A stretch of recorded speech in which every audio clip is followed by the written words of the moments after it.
My husband Ethan got into a car accident and lost his memory. He forgot about me, the woman pregnant with his child, and instead clung to his first love, Lily, calling her wife. In front of me, Ethan and Lily shamelessly flaunted their affection, constantly showing off their love. He even made a scene about divorcing me so he could marry Lily. I granted his wish and signed the divorce agreement. Afterward, I went to the hospital and terminated the child I was carrying. 3 months later, Ethan knocked on my door, late at night. He stared at my now flat belly, his voice shaking as he asked, "Where's our baby?" I smiled and replied, "We're already divorced. Why would I keep the baby and ruin my chances of marrying someone else?" The day of the accident, Ethan had abandoned me at the hospital during a prenatal checkup to pick up Lily. The crash wasn't too serious, he just suffered a gash on his forehead. When I heard about it, I rushed to the hospital, frantic with worry, only to find Ethan holding Lily's hand and gazing into her eyes with deep affection. They were whispering sweet words to each other. When I called his name, Ethan turned to look at me, confusion written all over his face. "Who are you?" he asked. Ethan had amnesia. He remembered everyone, except for me, his pregnant wife. I didn't want Ethan to forget me. I tried every way possible to help him regain his memory. But Ethan resisted me. The only person he remembered was his precious Lily, and he clung to her every single day. I believed Ethan was only like this because he truly couldn't remember me. I thought that once his memory returned, he would surely recall me, his wife, and the child growing inside me. To help him recover, I ignored my pregnancy troubles and traveled from hospital to hospital every day, searching for top specialists. I even changed up the meals I cooked for him daily, hoping that familiar tastes would spark his memories. Until that morning, when I went to deliver freshly made soup to Ethan and accidentally overheard a conversation between Lily and her best friend. "Ethan never lost his memory," Lily's friend said. "He's just tired of Sophie clinging to him like a desperate fool. He wants a divorce so he can be with me. But splitting assets in a divorce would be too troublesome, and Sophie loves him so much she would never agree to it." So Ethan came up with this idea to pretend he had amnesia, making Sophie realize the situation and leave on her own. "But isn't Sophie pregnant?" her friend asked, shocked. "She's crazy about Ethan. She'll definitely give birth to the baby. If she has the child, they'll be even more tied together. That's why we have to let Sophie have the baby," Lily said, gently touching her own flat stomach. "You know the Ethan family needs an heir. I can't have children." So Ethan and I agreed. Let Sophie give birth, and once the baby is born, it'll be time for her to get lost. Hearing their conversation felt like falling into a pit of ice. I had to brace myself against the wall to keep from collapsing. Lily and her friend continued chatting, and that's when I learned that Ethan had been secretly meeting Lily behind my back all these years. Only then did I realize that Ethan and Lily had rekindled their old love long ago. Even before Lily had divorced her ex-husband, Ethan had secretly flown overseas to meet her several times. After Lily got divorced, Ethan no longer had any reservations and decided to make her his official partner. Unfortunately, Lily couldn't have children, and the Ethan family needed an heir. That's why Ethan had gotten me pregnant in the first place. The cruel truth was raw and blood-stained, stabbing me straight to the heart. Ethan and I had started because of my love at first sight. During college, I had worked multiple part-time jobs to support myself. One time, I was harassed by a foreigner, and it was Ethan who had stepped in to save me. A hero saving a damsel in distress, it was the perfect spark for love to blossom. I couldn't help but fall for him. By the time we got married, the Ethan family had already fallen into decline. Lily had abandoned Ethan for another man and left the country. I had heard about Ethan's deep, unwavering love for Lily, but I thought since Lily had willingly chosen to leave him and marry someone else, she would never come back into his life. I was confident that with enough time and effort, I could make Ethan fall in love with me. So I pursued him without hesitation. I stayed by Ethan's side through the 3 most difficult years of his life. During that time, the Ethan family business was crumbling, teetering on the edge of collapse. I fought hard to help him win contracts, even drinking with clients until I suffered from gastric bleeding. The revival of Ethan's company was built on my sacrifices. Later, as the company stabilized, my relationship with Ethan gradually improved. He would smile at me, take me to the movies, and even buy me flowers. I thought he had finally let go of Lily and had begun to truly love me. When Ethan proposed, I accepted without hesitation. After marriage, we seemed to share a loving relationship. I poured my whole heart into him, loving him unconditionally, accepting all his flaws, forgiving every mistake. Everyone around us knew that I, Sophie, loved Ethan with all my heart. I had lost myself.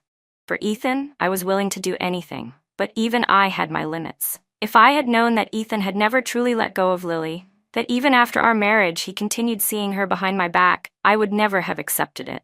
I sat on a bench, scrolling through Lily's past. Just like she and her friend had said, she and Ethan had never truly cut ties. Even on the day Ethan and I got married, he sent Lily a message. He promised to send her a gift for her birthday, arranged for flowers to be delivered to her overseas apartment on Valentine's Day, and every time he traveled for business, he would find time to meet Lily, dine with her, and spend time together. During the 3 years when I thought I was living in happiness, traces of Ethan's love for Lily were scattered everywhere. The saddest part was that Ethan had hidden it so well that I had been completely oblivious. My 3 years of wholehearted devotion had made me the biggest joke. I sat alone on the empty street for 3 hours, scrolling through every bit of lingering connection between Ethan and Lily. Just as I was about to log off, I stumbled upon Lily's latest post. "Thank you for remembering all my little preferences after so many years. It feels so good to be loved." The background of the post was the kitchen of our marital home. Ethan was there, holding a knife, chopping vegetables. In the 3 years we were married, not once had he set foot in the kitchen. I was always the one carefully preparing meals. Even when I was sick, he hadn't so much as poured me a glass of water or cooked me a bowl of porridge. Yet now, he had brought Lily into our home, my home, and personally cooked for her. The difference between love and indifference had never been clearer. I stared at Lily's post for a long time and finally, I made up my mind. I didn't want this man anymore. No matter how much I had once loved him, I didn't want him anymore. I needed to cut Ethan out of my heart, like cutting out a malignant tumor. By the time I returned home, it was already night. The lights were on. As I opened the door, a soft, delicate voice floated over. "It hurts, Ethan. Be gentle." Standing at the entrance, I looked toward the living room and saw them. Lily was leaning pitifully against Ethan on the sofa, raising her injured hand. Ethan was tenderly applying medicine to her wound. Neither of them noticed that I had come home. In the world of love, there's no place for a third person. And clearly, I was the third person here. After treating Lily's wound, she deliberately leaned forward and just happened to kiss Ethan on the cheek. Ethan didn't pull away. He didn't need to say anything. It was obvious he enjoyed the intimate contact. Lily cast a provocative glance toward the entryway. The blatant provocation was utterly disgusting. I didn't linger at the door. I slammed it shut with a loud bang. Hearing the noise, Ethan turned around and saw me. His expression froze for a moment, then he quickly pushed Lily away and tried to explain. Lily broke a dish while washing it. She cut her hand on the shards. I was just helping her. "There's no need to explain," I interrupted coldly.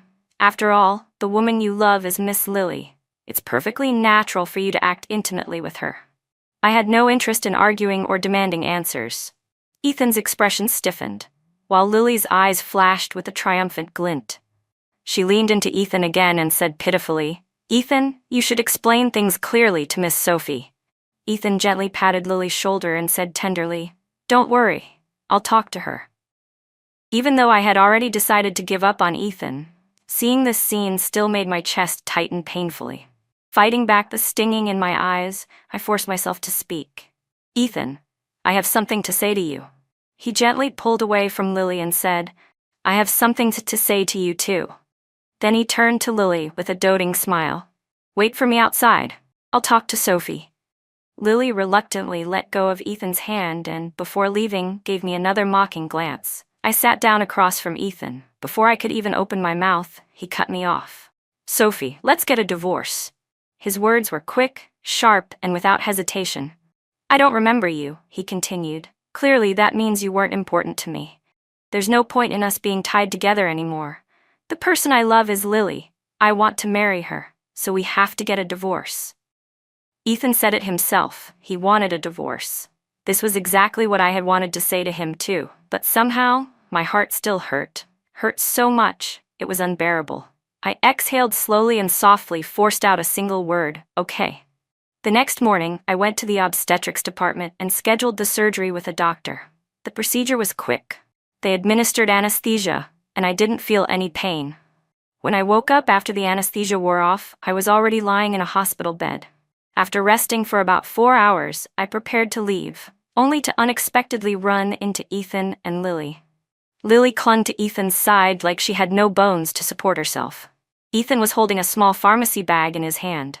When Lily spotted me, she sweetly called out, "Miss Sophie." I ignored her. I didn't even spare Ethan a glance. I kept my eyes straight ahead and walked past them. Ethan blocked my way, his expression full of displeasure as he asked, "What are you doing here? Were you following me? I told you already, I don't remember you. What's the point of all this?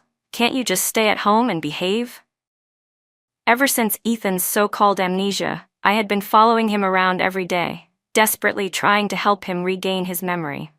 Little did I know that Ethan had fabricated the entire memory loss just to get rid of me. Thinking about how I had stayed up countless nights worrying about him made me feel utterly ridiculous. "There's no point," I said coldly. "From now on, if I see you two, I'll go out of my way to avoid you. Will that be good enough?" My tone was icy. Ethan's expression shifted slightly. His gaze fell on the bag of medication in my hand, and his face changed. "Are you sick? What's wrong?" he asked. "Even if I am, what does it matter? We're about to get divorced," I replied indifferently. "But he started to say, but Lily, sensing he was about to slip up, quickly clung to his arm and interrupted him. "Ethan, my stomach hurts," she said.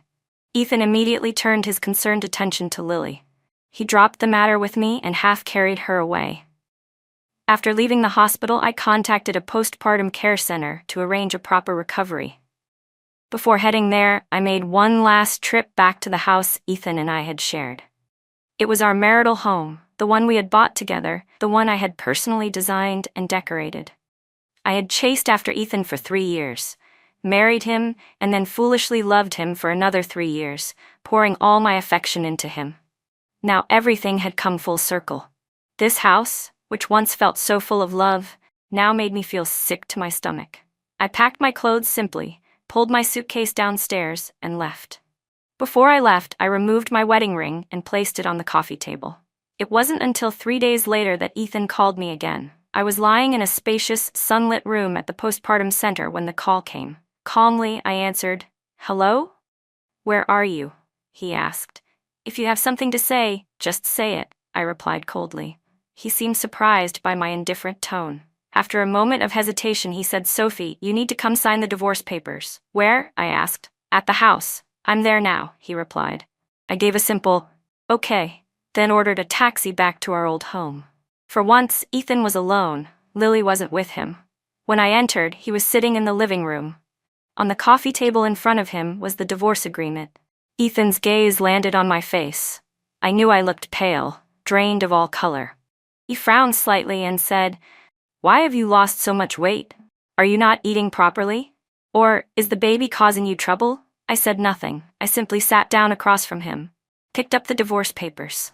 The agreement stated that I would get the marital home, a storefront property, 2 cars, and $5 million in cash. I knew that Ethan had traveled overseas to meet Lily and had given her countless expensive jewelry and gifts. The total value of those gifts alone far exceeded $5 million. I had worked so hard alongside him during the company's most difficult days, practically like a servant, sacrificing my health and dignity. And now, this was all I was worth? Ethan's cold-heartedness truly knew no bounds. I had indeed planned to give up on Ethan, but that didn't mean I was willing to be made a fool of. Pointing at the divorce papers, I asked, "Can you explain why I'm only getting this little? Isn't a divorce supposed to split everything 50-50? Ethan froze. I had always treated money lightly. I had never once argued with him over finances. Back when the company was struggling, I had worked tirelessly alongside him. After things finally stabilized, when Ethan told me to take a break, I simply and willingly went home to take care of the household, cooking for him day after day. I had never asked Ethan for a single penny. I didn't even hold a single share of the company. Ethan probably thought I didn't care about money. But it wasn't that I didn't care about money. It was just that I cared too much about him. So I let down all my guards. He stayed silent for a moment before asking, "How much do you want?" I answered calmly, "You're the one at fault here. You cheated on me with Lily. By law, shouldn't you be leaving the marriage with nothing?" "Sophie, I didn't," Ethan tried to argue. "You said it yourself that the one you love is Lily," I interrupted. "You've been living together, coming and going with her every day. Don't tell me the two of you aren't already together." I looked straight at him. "Ethan, we're still legally married. I'm still your wife according to the law. Whether or not you remember me is your business. But the law doesn't work that way. Legally, you're the one who violated the marriage. If I wanted to, I could make sure you leave with nothing." A flash of anger crossed Ethan's face. Maybe he thought I was trying to use this to force him to stay. He looked at me coldly and said, "I never thought you were this kind of person. You only care about money." "I'm not asking for much," I said indifferently.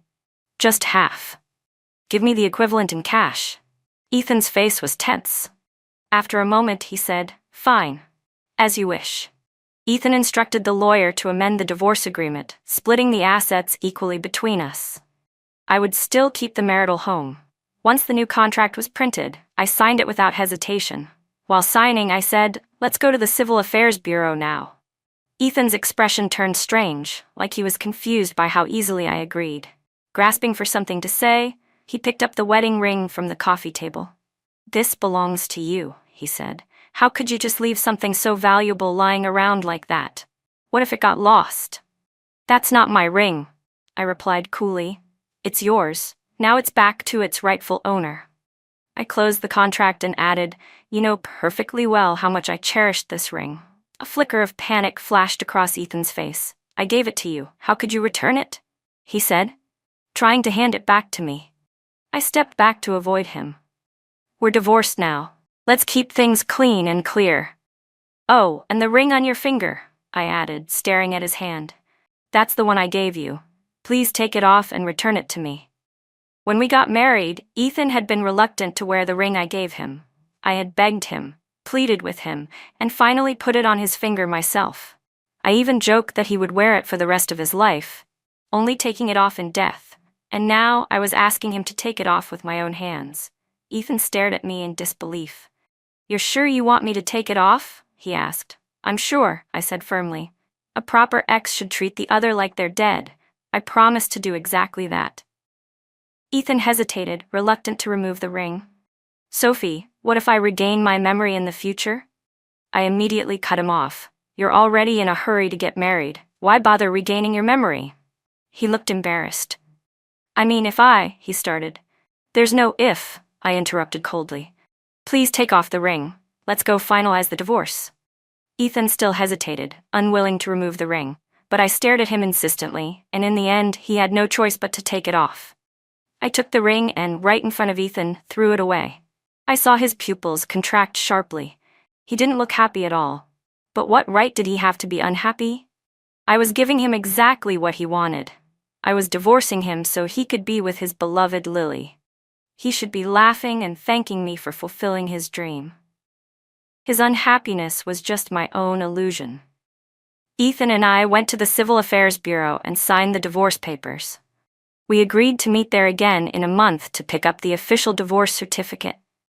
Walking out of the Civil Affairs Bureau, I immediately called a real estate agent. I put the house up for sale. Meanwhile, after getting rid of me, the burden, the clingy fool, Ethan and Lily began flaunting their love without any restraint. Lily's social media was filled with sweet moments between her and Ethan. Ethan had a custom wedding dress made for her, along with a diamond ring engraved with "Love Only One in a Lifetime." Their wedding was scheduled for 1 month later, set to take place at the best 5-star hotel in the city. I lay in the postpartum care center, calmly scrolling through Lily's posts.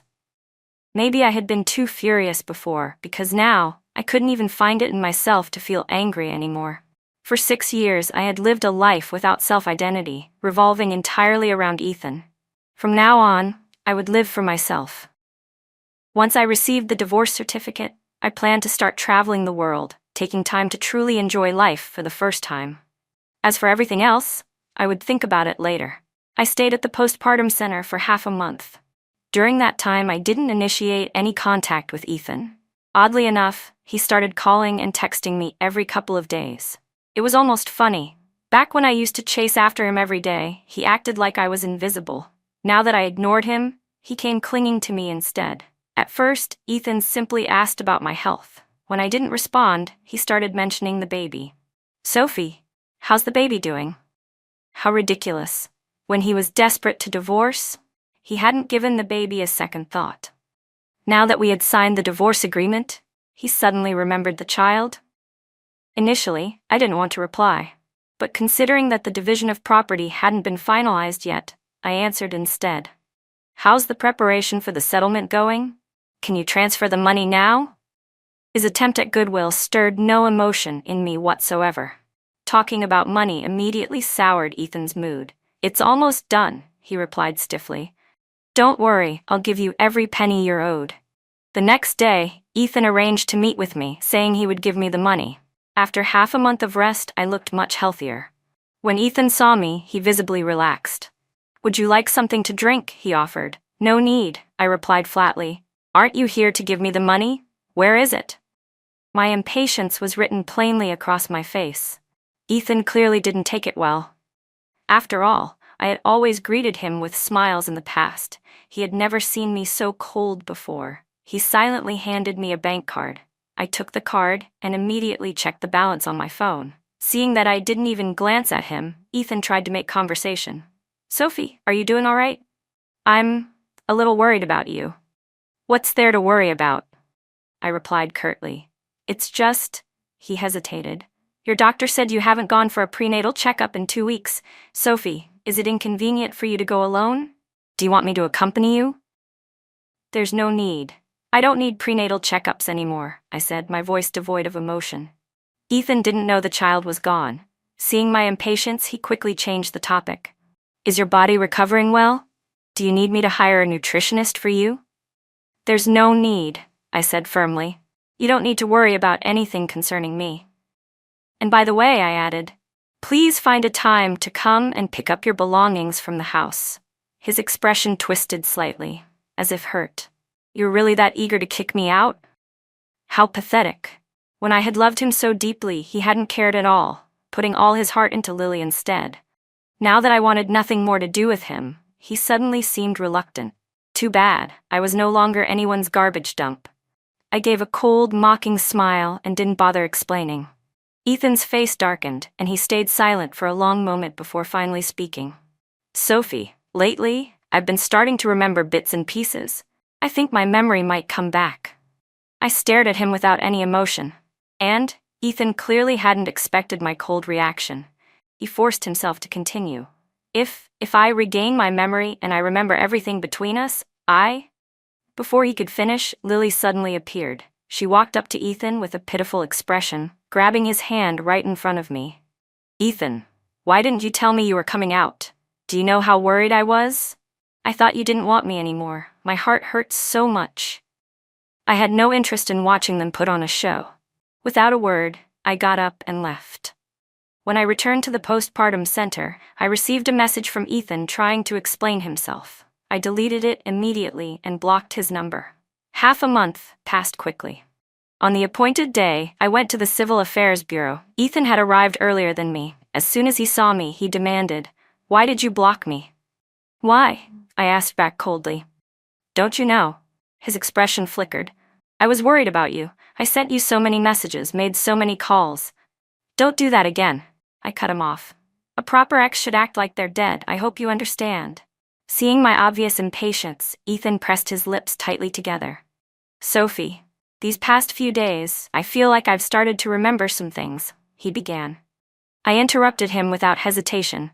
"That's your business. It has nothing to do with me." Without another word, I picked up the divorce certificate, put it into my bag, and turned to leave. Ethan followed closely behind me. His gaze fell on my stomach. Sophie, the baby.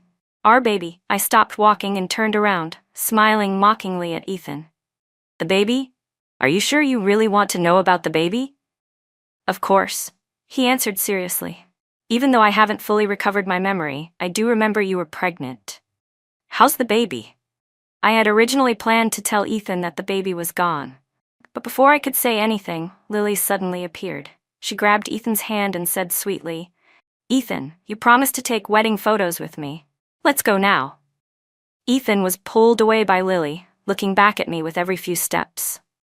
But I had no interest in watching his pathetic performance. That night, Lily updated her social media again with their wedding photos. Recently, she had been posting obsessively, sometimes dozens of posts a day, all featuring Ethan. Ethan eating with her, Ethan peeling shrimp for her, Ethan taking strolls with her, Ethan helping her apply lipstick. She was desperate to publicly announce her possession of Ethan. Everyone could see her intentions clearly. She wanted to show me how much Ethan loved her, how little he cared about me. I didn't delete her posts. I kept them in my feed because I wanted to see how far she would go. I wasn't a hopeless fool. I had simply loved Ethan so much that I had lowered all my defenses. But after seeing Lily's return, after watching Ethan rekindle his old flame with her, after learning that he had faked his amnesia to deceive me, after hearing him personally propose divorce so he could marry Lily, I had hired a private investigator to dig into Lily's background. What I discovered was almost laughable. The woman Ethan loved so deeply wasn't at all as pure and innocent as he imagined. Back when the Ethan family fell into decline, Lily hadn't wanted to suffer hardship with Ethan. She found herself a better option, a wealthy businessman from Singapore named Mike. At the time, Mike was indeed rich. But Lily's luck had always been terrible. When she was with Ethan, the Ethan family went bankrupt. When she married Mike, Mike's career also began to fall apart. 3 years after marrying Mike, his business started to crumble. Meanwhile, Ethan was slowly rebuilding his own empire. When Lily heard that Ethan was doing well again, she regretted her choices. She began secretly reaching out to him. I didn't know how she managed to make Ethan let go of his resentment toward her. Maybe it was love. Loving someone sometimes meant forgiving even betrayal and every flaw. After confirming that Ethan still had feelings for her, Lily gained her confidence.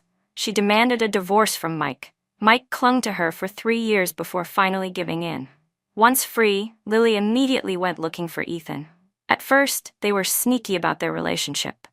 But Lily wasn't satisfied with being a secret lover. She wanted to become Mrs. Ethan Shane, to claim both his person and his fortune. Ethan wasn't entirely heartless. He enjoyed being with Lily, but understood he couldn't risk public backlash. He never openly promised to marry her. So Lily racked her brain to come up with a solution. She was a master at underhanded tactics. Soon enough, she found a way to control Ethan. She forged medical records claiming she was terminally ill and pleaded with Ethan to give her a wedding before she died. Ethan agreed. That's why he faked amnesia and divorced me, to grant Lily's so-called dying wish. I stared at the files the private investigator had given me, laughing so hard that tears streamed down my face. I didn't blame Lily for setting me up. Instead, I felt incredibly fortunate to have left Ethan. A man who could share hardships but not prosperity. His character could only be so rotten. I didn't even blame Lily. I only blamed myself for not recognizing people clearly back then, for bringing this on myself. The day after the divorce, I posted a status on my social media. Single again. Starting a new life today. At noon, I went to my favorite hot pot restaurant to celebrate. During the 6 years I was with Ethan, because he didn't like spicy food, I had given up my beloved hot pot. Now that I was single again, the first thing I did was treat myself to it. I had just ordered and was about to dig in when an unexpected guest arrived. Mike, Lily's ex-husband. Mike approached and introduced himself. I looked at him coldly. We're not acquainted. What do you want? I want to talk to you about Lily and Ethan, he said. I'm not interested. I cut him off immediately. Mike's eyes burned with hatred as he stared in Lily's direction. Miss Sophie, are you really willing to hand Ethan over to a shameless woman like Lily?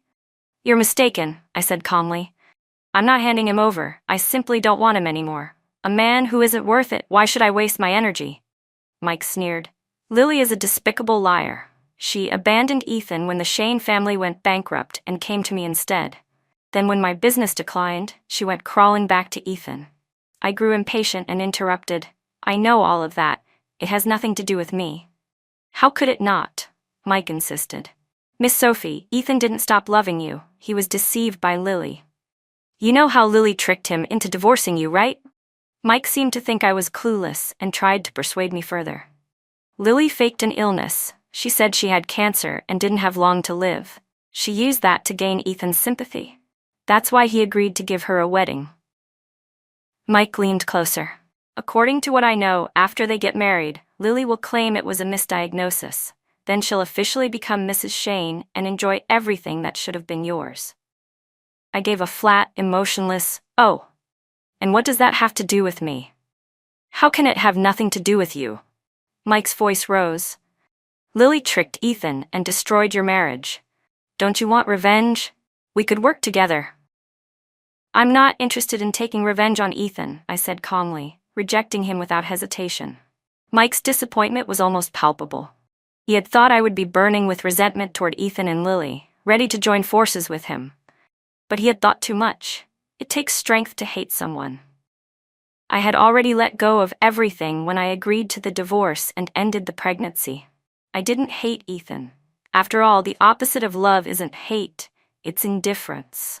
Why should I waste my precious youth hating a man who wasn't worth it? Mike left in frustration.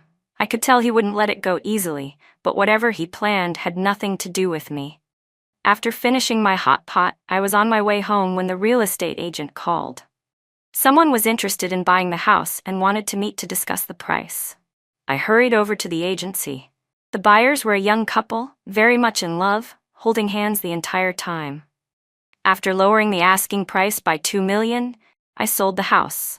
Once we signed the contract, I unblocked Ethan and called him. Do you still want the stuff you left in the house? I asked. Yes, he answered immediately. Then come pick it up, I said simply. Ethan probably thought I still had lingering feelings for him, that asking him to come collect his things was just an excuse to see him. Excitedly, he said, Sophie, why don't we schedule a time? But before he could finish, Lily's sweet voice chimed in. Ethan, don't forget we have the wedding rehearsal this afternoon. You probably won't have time. Why don't you just ask Miss Sophie to ship the things over? Without saying another word, I hung up the call and immediately blocked Ethan again. Then, I contacted a moving company to pack up Ethan's belongings and deliver them to him.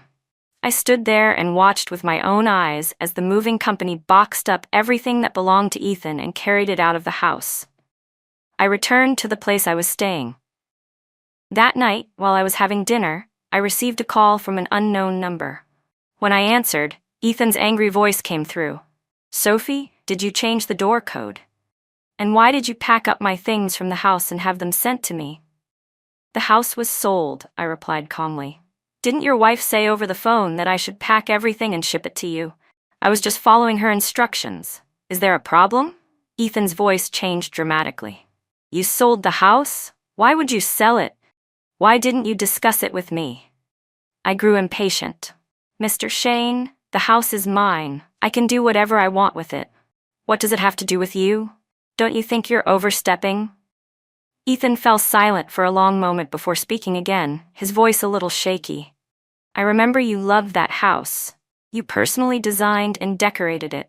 I chuckled coldly, seeing right through his facade. So much for pretending to have amnesia, huh?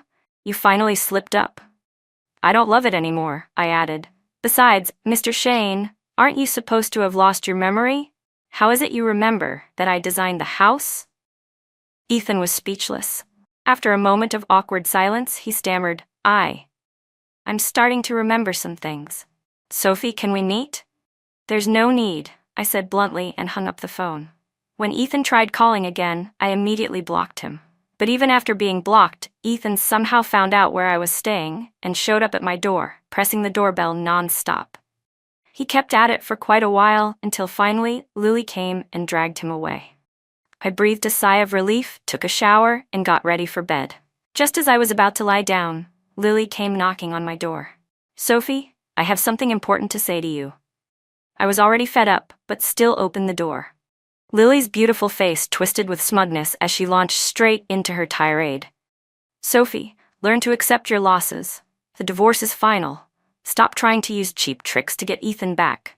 Selling the house and moving his stuff? So childish. She sneered at me. Let me tell you something. You will never get Ethan back. If you have any sense, you'll leave this city. Otherwise, I have plenty of ways to deal with you. I looked at her coldly. Deal with me? How exactly? I asked. She sneered even harder. Your child is just the beginning.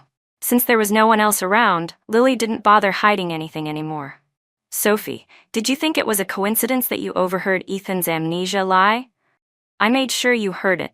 You're so stupid. You could have held on to your position as Mrs. Shane. But you couldn't stay patient. You gave up your only leverage and even got rid of the child.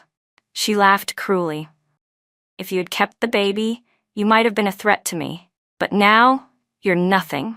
So this was the real Lily, a woman who couldn't stand to share even the tiniest threat. She thought I had terminated the pregnancy out of anger and stubbornness, trying to spite Ethan. But she couldn't have been more wrong. I didn't get rid of the baby to win or lose anything. I simply didn't want to tie myself down to a man like Ethan, a man who, even after 6 years of love and loyalty, treated me like nothing. Why should I keep something that would only make me miserable? Wasn't it better to take half the fortune and live a new, beautiful life alone? Why let a pair of scumbags disgust me every day? Lily probably didn't know that I had taken half of Ethan's assets in the divorce. She was still basking in her delusions of victory. Honestly, I hadn't planned to bother with her, but she really didn't know when to stop. I smiled faintly and said, "The real winner is the one who laughs last." You think you've won already? Isn't it a little too early to celebrate? Before she could react, Lily suddenly slapped herself hard twice. The slaps were loud and heavy, and her face swelled up instantly. Then she started pulling at her own hair and threw herself to the ground. Within minutes, Ethan appeared, rushing into the scene. Seeing Lily lying on the floor, crying pitifully, he turned to glare at me furiously. How could you be so cruel, Sophie? Lily is still sick. How could you treat her like this? Ethan was truly worried about Lily. Otherwise, with his intelligence, he would have seen right through her pathetic act. But he didn't. For Lily's sake, he roared at me in anger. Ethan looked like he wanted to kill me. I stared at his furious face and smiled indifferently. Seeing me smile only made Ethan even angrier. Sophie, he roared, if anything happens to Lily, I will never forgive you. And what exactly are you planning to do to me? I asked calmly. Sophie, don't think that just because you're pregnant, I'll hold back, he shouted. I have no reason to show you mercy. If you want revenge for Lily, do it anytime, anywhere, if you have the ability. He was completely unreasonable, screaming in my face. Looking at Ethan's face made me sick. I didn't want to waste another word on him, so I simply closed the door in his face. Ethan pounded furiously on the door, wanting to continue arguing, but I called the property manager. In the end, security escorted Ethan and Lily away.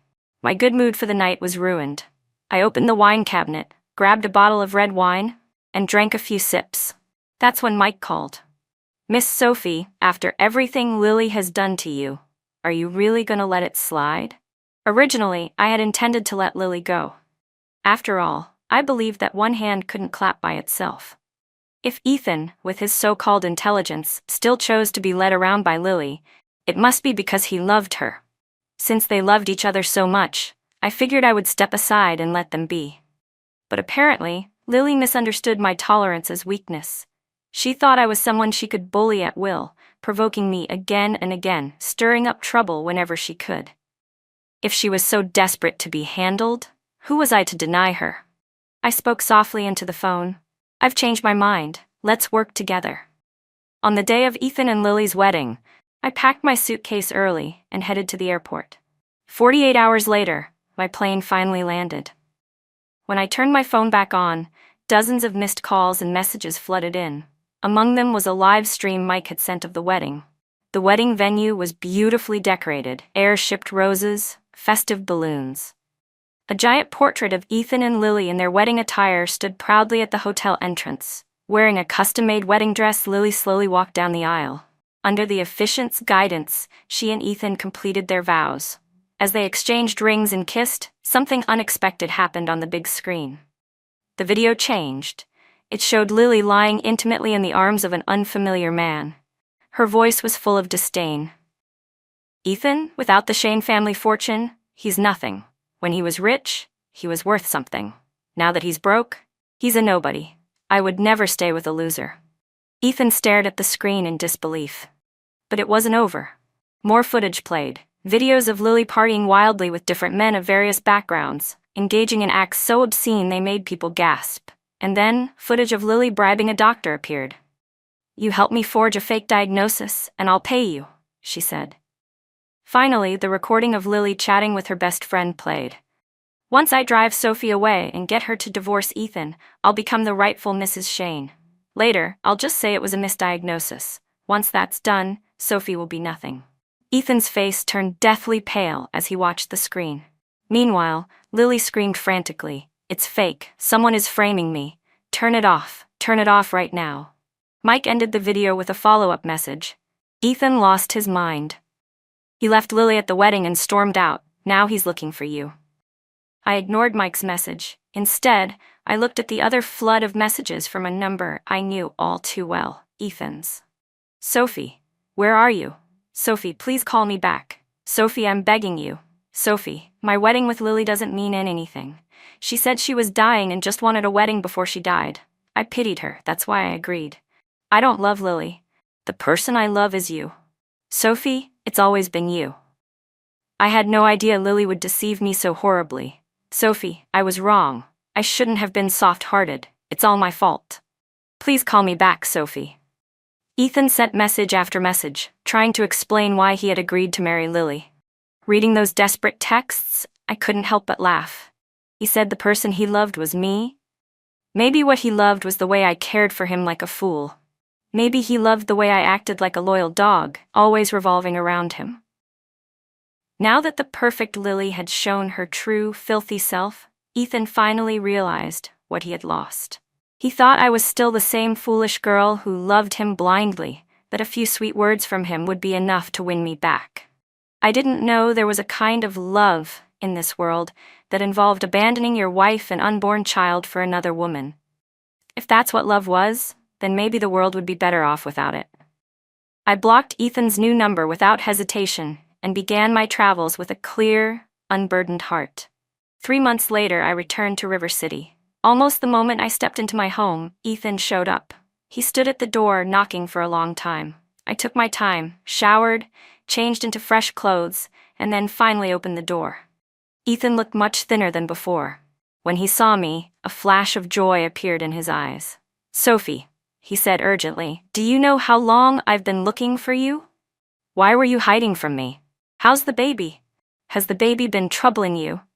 He fired off question after question without giving me a chance to respond. Seeing that I stayed silent, Ethan's eyes finally dropped to my stomach.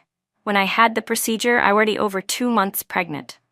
By the time we divorced, another month had passed, and now another 3 months had gone by. A 6-month pregnant belly should have been obvious to anyone with basic common sense, but my stomach was flat. Ethan's voice caught in his throat. He stared at my belly, then at my calm face. "Where's the baby?" he asked, voice trembling.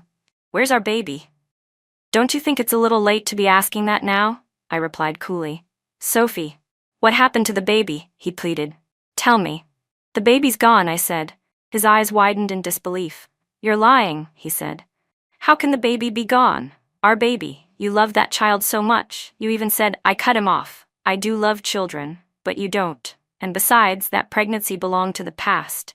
We're divorced now. You were about to marry someone else. Why would I keep the baby?" "No," Ethan shook his head violently. "No, it's not possible. The baby couldn't just be gone." He stepped forward, trying to grab me, but I took several steps back, avoiding him. He stood there, looking at me with a face full of disbelief. "What do you mean?" he choked out. "Sophie, what do you mean? Why would you do this?" I looked at him coldly and sneered. "So now you can't handle it? Where was this concern when you were playing house with Lily while I was carrying your child? Where was this guilt when you cooked for her in the very house we once called home? You're a terrible actor, Ethan. Stop pretending. Watching his pathetic act made my stomach turn. The baby's gone, I said flatly. Is there anything else? No, he shook his head, eyes reddening. You're lying to me, aren't you? Sophie, you loved that child. You were so excited about it. How could you bear to? He choked on his words, unable to continue. I couldn't help but laugh. You're saying I loved the child? Funny, how would you know that? Weren't you supposed to have lost all memories of me? Who told you I loved the baby so much? I suddenly remembered. Ethan stammered, still trying to lie. I remember everything now, he said desperately. After you left, it all came back. I smiled at him, a smile that carried no warmth at all. Is that so? I said lightly. Then I should congratulate you on getting your memory back. Ethan's face paled at my words. I'm sorry, he said, his voice trembling. It's all my fault. If I hadn't been deceived, our baby. It's all my fault, Sophie. Please forgive me. No, I said slowly, clearly. I won't forgive you. You're not worthy. Ethan staggered back a step, shocked by the coldness on my face. I stepped closer, forcing him to look at me. Do you know? I said, voice like ice. The night you told me you wanted a divorce for Lily's sake, the same night you cooked a meal for her in our home. That was the night I decided to get rid of the baby. The very next morning, I went to the hospital. And after the procedure, I bumped into you and Lily. You thought I was stalking you back then. How could this happen? Ethan muttered, staring at me in horror. How could you do this? Ethan finally remembered everything. He lost control. He had always assumed I would foolishly wait for him, that no matter what he did, I would stay. He never expected me to move so quickly and decisively. With reddened eyes, Ethan roared at me. That was our child. How could you be so heartless? It was just a fetus, I said coldly. If you couldn't even remember the child's mother, why would you care about an embryo? Besides, once you married Lily, wouldn't she give you plenty of children anyway? No. Ethan's expression completely collapsed, and unbelievably, he even accused me. Sophie, how could you be so cruel? I didn't realize you were such a heartless person. I smiled faintly. Yeah, I didn't know either, until you and your precious Lily taught me. I had no intention of pretending anymore. Wasn't it exhausting, Ethan, faking amnesia all that time? If you wanted a divorce, you could have just told me. I may have clung to you once, but I'm not unreasonable. If you had told me straight that you wanted to marry Lily, I would have agreed. I took a breath and continued. But no, you had to lie. You had to pretend you forgot me. Don't you find that pathetic? Ethan's face turned pale. You? What are you saying? There's no point pretending now, I said icily, and I should really thank Lily. If she hadn't let it slip that you were faking, I might have continued being fooled by you. Ethan's face turned from white to red, then to an ugly shade of green. He gritted his teeth. That bitch Lily? She actually. I looked at Ethan's miserable face without a trace of sympathy. Ethan, during our 3 years of marriage, maybe I was foolish, but you were shameless. I never thought you had already been sneaking around with Lily before our divorce. You're disgusting. He tried to deny it. I didn't. Nothing happened between us. Enough, I cut him off sharply. I don't care what you and Lily did. It's none of my business anymore. From now on, let's just pretend we're strangers. Ethan's face twisted painfully, like he couldn't accept my indifference. Sophie, it was my fault. I was confused. Please, give me another chance. We can start over. We can have another baby together.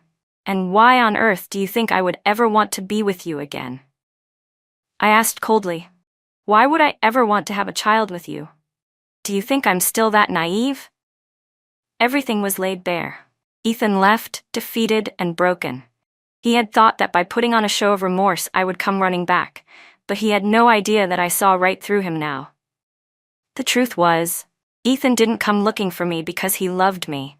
It was because his company was in trouble. Back when he abandoned me, he had assumed I would never have the heart to leave him. He thought that because I was carrying his child, I would inevitably come back to him. Yes, Lily had tricked him. But did Ethan himself not have ulterior motives? He loved Lily, he truly did. Fulfilling Lily's wish for a wedding was also fulfilling his own dream, to marry his first love, the woman he had always cherished. He had longed for that moment for so many years. In the end, he had been so desperate for it that he abandoned his wife, neglected his company. When I divorced him and took half the company's assets, it caused major cash flow issues. And while Ethan had been busy indulging in his romance with Lily, busy chasing that dream, he had neglected everything else. The scandal at their wedding had ruined his reputation in the business world. After Lily's divorce, Ethan no longer needed to hide their relationship, but the consequences were devastating. Now he was desperate to find me, not because he loved me, but because he needed the money I had taken with me. He thought that with a few emotional words, I would once again foolishly help him rebuild everything. How laughable. To avoid any further entanglements with Ethan, I left River City that very night and moved to Seaside City. 2 years later, I attended a gala and saw Ethan. The man who had once been so high and mighty now looked as if he had aged 10 years. His temples were streaked with gray, and he no longer had the confidence and brilliance he once flaunted. He was holding a glass of wine, his face full of ingratiating smiles, bowing and scraping in front of Gu Xian, the host of the event, begging for investment. Gu Xian didn't bother giving Ethan any face. He simply said, "I'll have to discuss it with my wife first before making any decisions." Everyone knew that Gu Xian had gotten married a year ago. The wedding was low-key, and Mrs. Gu had always remained behind the scenes. A flash of disappointment crossed Ethan's eyes as he watched Gu Xian walk away. He then turned and tried approaching several other CEOs, hoping to strike a deal. Without exception, he was rejected. Left all alone, Ethan finally noticed me. His eyes lit up, and he actually walked toward me with his wine glass in hand. "Sophie," he said eagerly, "how have you been?" "Good," I replied briefly, sparing no extra words. "I've been looking for you," he said hurriedly. "These past 2 years, I've really regretted everything. Sophie, can you give me another chance? I truly, truly want to make it right." Before he could finish his pitiful speech, a hand reached over and gently clasped mine. "Honey, this is an old acquaintance," I said casually. Ethan's gaze fell on my husband, Gu Xian, and the disbelief in his eyes was almost comical. He watched as Gu Xian placed his hand tenderly around my waist and handed me a glass of juice. His voice filled with affection as he asked, "Is the baby giving you any trouble?" The light in Ethan's eyes completely faded. He lowered his head and walked away quietly. No one stays waiting in the same place forever. I didn't believe Ethan didn't understand that. Once upon a time, I had fought for him with everything I had because of gratitude, because of love. Now, seeing him only left me feeling a bit wistful, and above all, grateful. Grateful for his betrayal, grateful for his abandonment. Because of him letting go, I was finally able to find the true love that belonged to me. From the bottom of my heart, I genuinely thanked him.